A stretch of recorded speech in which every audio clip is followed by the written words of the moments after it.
Jadi aku mau cerita tentang urban legend di daerah atau di tempat yang pernah aku datangi. Kebetulan kejadiannya itu di Bantimurung yang terletak di Kabupaten Maros, Sulawesi Selatan. Merupakan salah satu destinasi tempat wisata yang terkenal di situ. Tapi seindah-indahnya tempat itu pernah ada cerita katanya tuh tempat agak horor sih kayaknya enggak. Nah kebetulan kan aku pernah ke sana, tempatnya enak, adem, airnya juga mantep.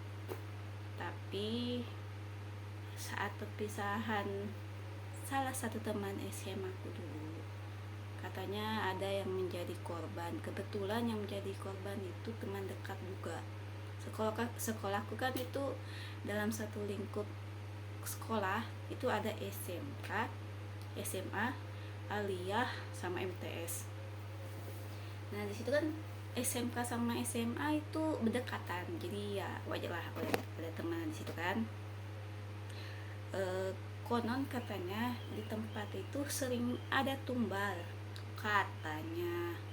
Kebetulan aku kan tidak begitu percaya lah sebenarnya, karena tempatnya menurutku yang lebih horor itu yang di atas sebenarnya, menurutku ya, sekali lagi menurutku.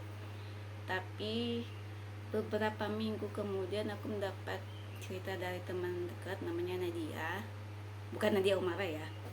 Nah dia cerita kalau temennya itu, aku lupa siapa namanya dulu itu, dia meninggal di dekat air terjun. Pendek sih sebenarnya terjunnya.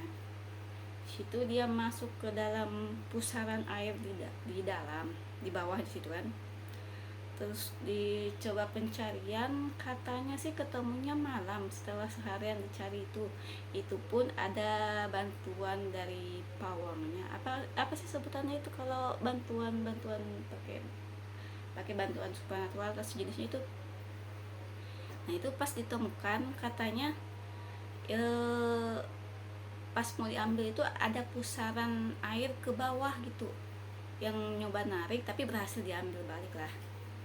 Tapi kebetulan waktu itu kan ada cerita lagi yang kebetulan teman sekelas sendiri, dia cerita dia juga hampir, dan itu aku baru tahu setelah ada kejadian teman SMA itu meninggal. Dia cerita kalau ada katanya yang narik kakinya ke bawah. Dia kebetulan mandi dekat situ juga, dia nggak nyangka kalau ada lubang dalam di sekitar situ, dalam beberapa meter ya waktu itu katanya dikasih tahu, nggak inget juga.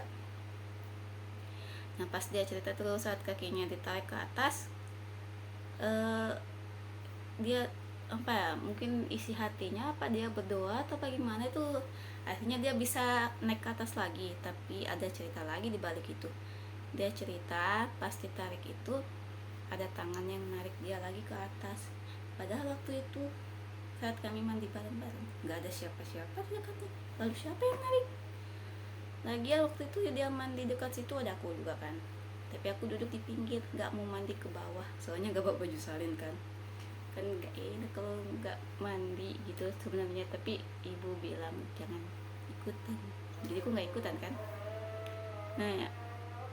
Nah katanya sih sebenarnya cerita paling horor itu ada di atas, tapi ya